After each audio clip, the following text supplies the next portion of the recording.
चलिए एक कल्पना करते हैं। तारीख है 25 नवंबर 2025। हम्म। प्रधानमंत्री नरेंद्र मोदी अयोध्या में हैं। नवनिर्मित राम मंदिर के 161 फीट ऊंचे शिखर पर भगवा ध्वज फहरा रहे हैं। जी। ये सिर्फ एक समारोह नहीं है ना। ये तो जैसे 1528 से चले आ रहे एक लगभग 500 साल पुराने संघर्ष का समापन है। बिल्कुल, और तारीख भी बहुत खास है।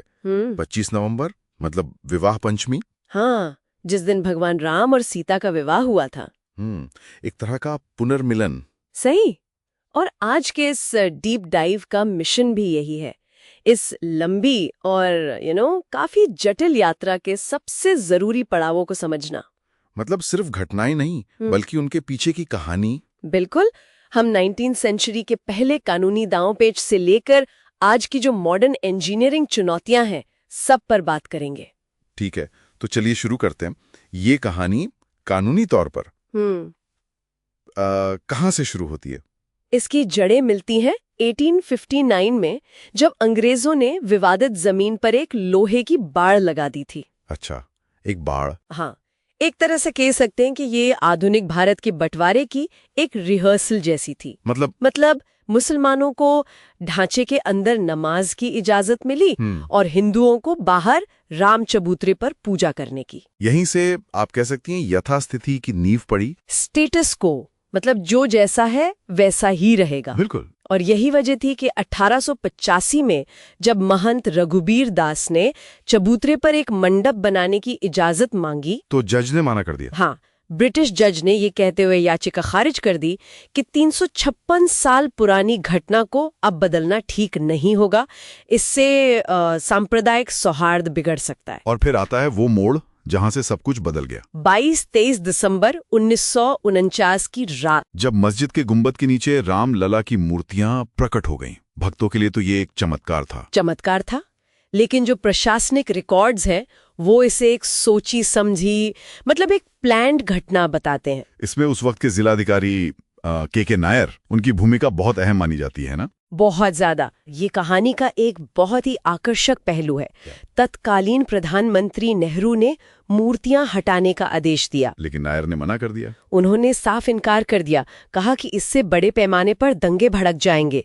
ये एक तरह का केंद्र सरकार के खिलाफ प्रशासनिक विद्रोह था। और बाद में उन्होंने इस्तीफा देकर राजनीति भी ज्वाइन की। जी, वो जनसंघ के टिकट पर सांसद बने। तो ये इस आंदोलन और राजनीति के गहरे रिश्ते को साफ दिखाता है। अब आते हैं राजनीति के खेल पर।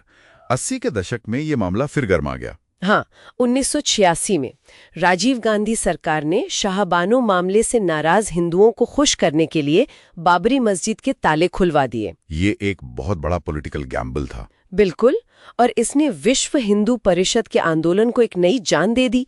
इसी राजनीतिक तनाव का नतीजा फिर 1990 में दिखा। दुखद नतीजा, जब मुलायम सिंह यादव सरकार ने कार सेवकों पर गोली चलाने का आदेश दिया। इसी में कोलकाता के वो दो भाई राम और शरद कोठारी मारे गए थे। जी, और वे इस आंदोलन के सबसे बड़े बलिदान का प्रतीक बन गए। और फिर 1992 के विध्वंस के बाद तो ये मामला दशकों तक अदालतों में ही चला। जी, लंबी कानूनी लड़ाई चली। लेकिन जब 2019 में सुप्रीम कोर्ट का फैसला आया, मंदिर निर्माण का रास्ता साफ हुआ, तो एक बिल्कुल अलग ही चुनौती सामने आ गई। इंजीनियरिंग की चुनौती।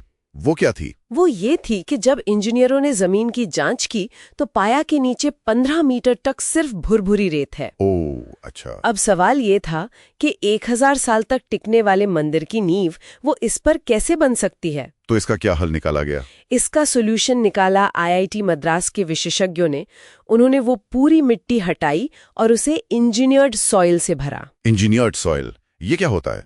बेसिकली कंक्रीट और फ्लाई ऐश जैसी चीजों का एक मिक्सचर, जिसकी 56 परतें बिछाकर एक तरह की, आप कह सकती हैं, एक आर्टिफिशियल चट्टान तैयार की गई। कमाल है। और एक और दिलचस्प बात, मंदिर में जरा भी लोहा या स्टील इस्तेमाल नहीं हुआ है, ताकि वो 1000 साल से भी ज्यादा टिक सके। तो इसका मतलब यह है कि 1528 से 2025 तक ये यात्रा सिर्फ एक जमीन के टुकड़े की नहीं रही।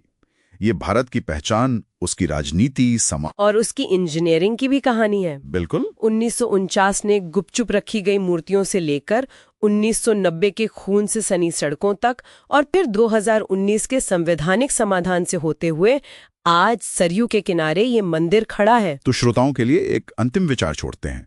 जब कोई इमारत 1000 साल तक टिकने के लिए बनाई जाती है तो वो सिर्फ अतीत का स्मारक नहीं होती, वो भविष्य के लिए एक आकांक्षा भी तय करती है। सही। तो सवाल ये है कि ये स्थायी संरचना एक तेजी से बदलते हुए राष्ट्र के लिए आखिर क्या मायने रखेगी।